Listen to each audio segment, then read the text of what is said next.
Sweet jelly of mine, there's jam everywhere. It's a crime scene. Until we arrive at the closest station and a proper investigation has been concluded, we are obligated by law to preserve its integrity. Huh? Who are you two? We hoped it wouldn't come to this, but we are... detectives. How did you... Oh, it was rather obvious. The way you were so secretive about your occupation and destination, the documents, the hushed whispering. At first, I didn't know what to make of your intentions. But soon, the facts added up, and it became clear who you are. Detectives on a mission. And detectives always come in pairs. Even the sight of old Jolly's body didn't startle you. And at that very moment, my theory was confirmed. Remarkable. I would expect no less from a writer of such great renown. Yes, Lindsay Cookie. Your theory was indeed correct. Now, I would be lying if I said I expected such an incident. But one thing is certain. The culprit is one of us. Naturally. After all, there is no way of escaping from a running train. But who could have... It is very likely that the culprit committed this gruesome crime in the period from midnight to 1 a.m. How do you know that? Macaroni Cookie, if you will.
Right. The state of sugar granules scattered on the floor indicates that the incident happened around midnight. The dropped watch over there stopped between 12 and 1.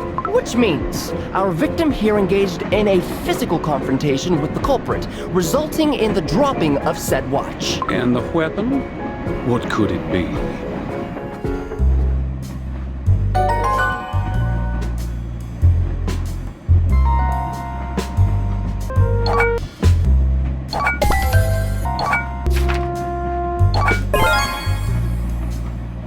Old Jolly's position suggests they were hit with a blunt object from behind. Something with a decent reach and hardness to ensure... Ah, of course!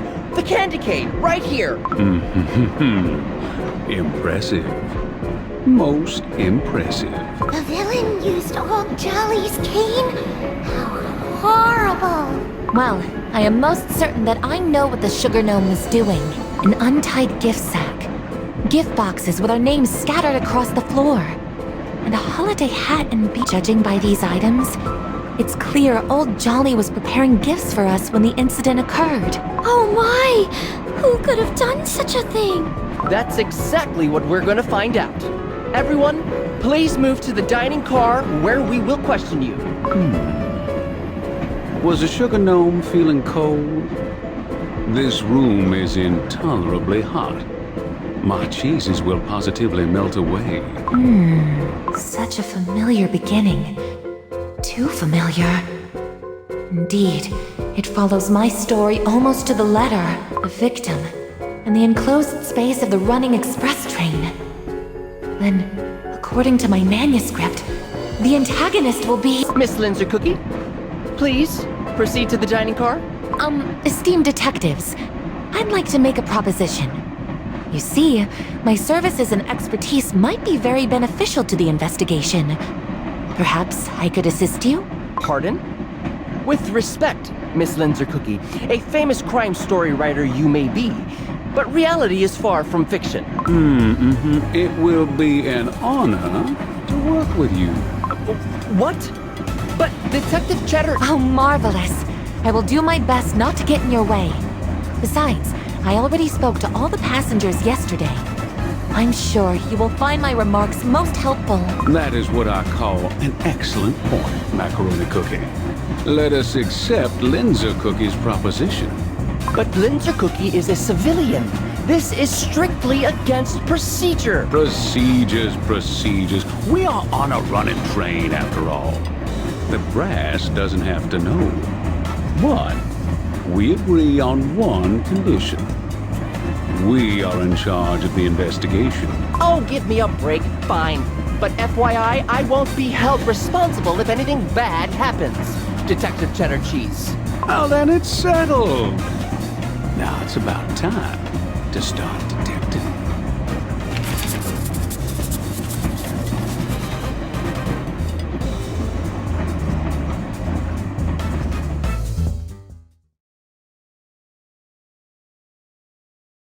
We don't have a suspect at the moment, but keep in mind that one of us here is the culprit. We will begin with checking your alibis. Don't mind me. I simply volunteered to take down everyone's replies. Old Jolly Case, record 1. Vampire Cookie brought in for questioning. Alibi, was present at the tree lighting ceremony at the time of the incident. Confirmed by Angel Cookie, Carol Cookie.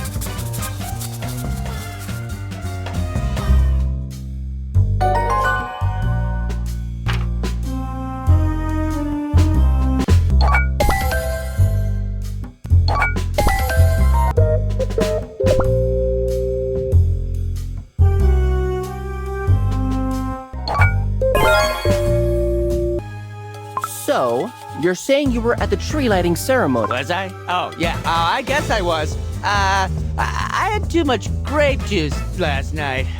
Cap.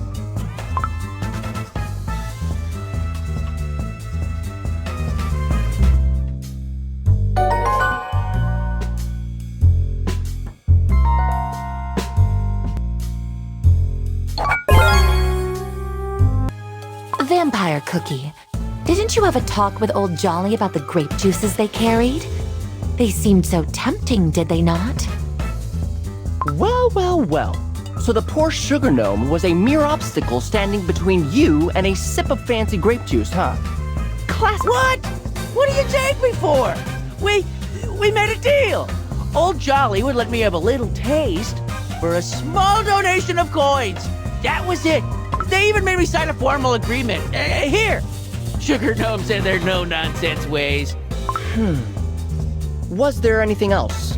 Did you notice anything unusual yesterday? Well, Angel Cookie looked quite suspicious talking to old Jolly over supper last night. But I doubt it had anything to do with, the incident on our hands. Vampire Cookie was in the lounge car drinking juice with other cookies. His alibi is pretty solid.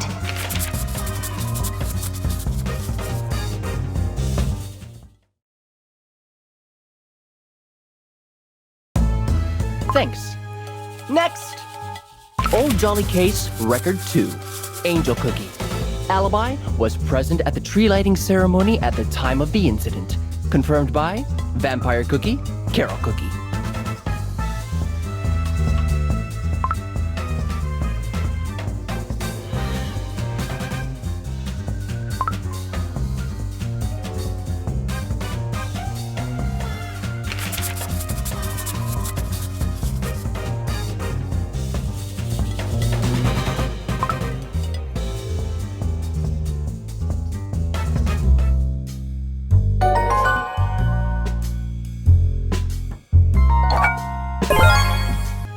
I understand you were at the tree lighting ceremony with other cookies. Is that right, Angel Cookie? Of course. I was trying very hard to fly to the top of the tree.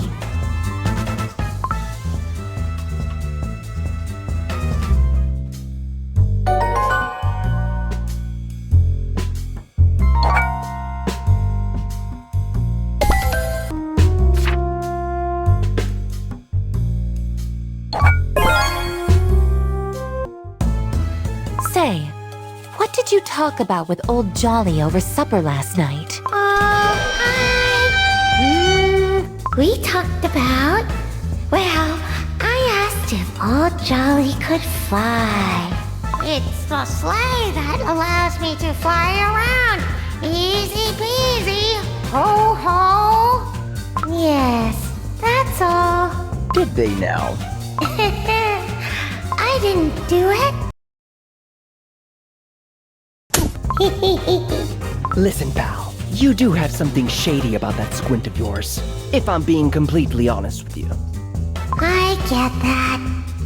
Sometimes. What hides behind those pale blue eyes, I wonder? But Angel Cookie's alibi is solid as well. What can you tell me about Old Jolly? While everyone was waiting for the ceremony to begin, Creme Brulee Cookie and Old Jolly had an argument in the hallway.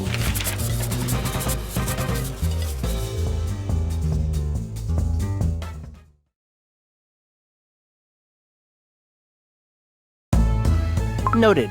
Next cookie. Old Jolly case, record 3. Carol Cookie. Alibi was present at the tree lighting ceremony at the time of the incident. Confirmed by Angel Cookie, Vampire Cookie.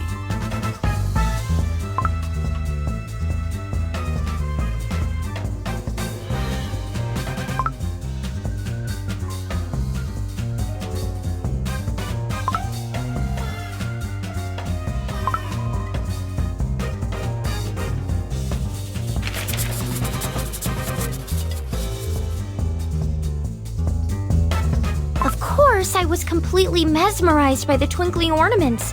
I even came up with a new poem about love and peace. Would you like me to read it?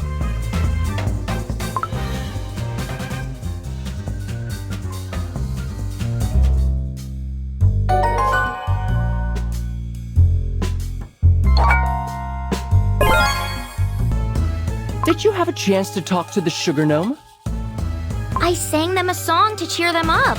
After all, Old Jolly had to work during the holidays.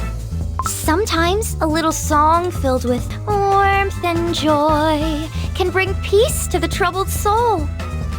Yeah. In our case, eternal peace. Do you remember anything suspicious? Anything catch your eye last night? Let's see. Sparkling Cookie looked so sad when Old Jolly refused a drink. Why would Old Jolly refuse?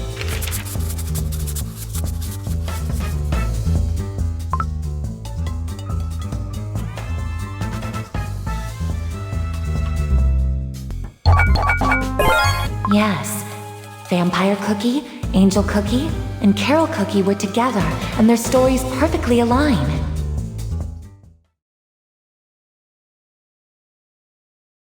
Next cookie, please. Old Jolly case, record 4. Creme Brulee Cookie. Alibi. Played the grand piano in the banquet car. Confirmed by none.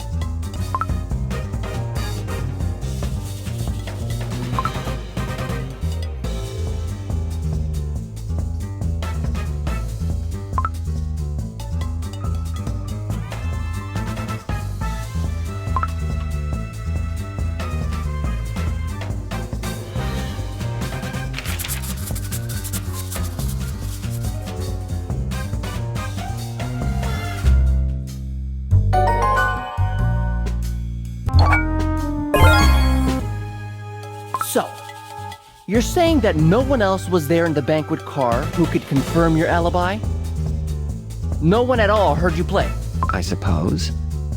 Everyone else was in the lounge car, enjoying the ceremony. Besides, the lounge car is far more soundproof than the rest of the train. I doubt anyone heard me.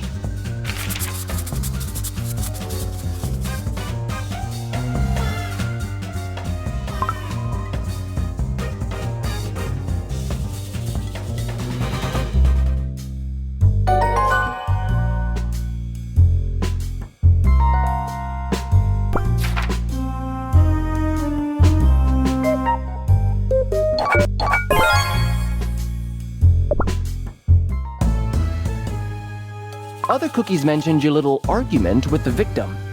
Can you elaborate? Yes, I was a bit upset because of my sheet music. No alibi? No witnesses? Besides, Creme Brulee Cookie was so openly aggressive towards old Jolly. Next cookie? A creme brulee cookie is the only one so far without an alibi. His motive may seem unclear now, but the same can be said about anyone. All right, why don't we continue after a small break?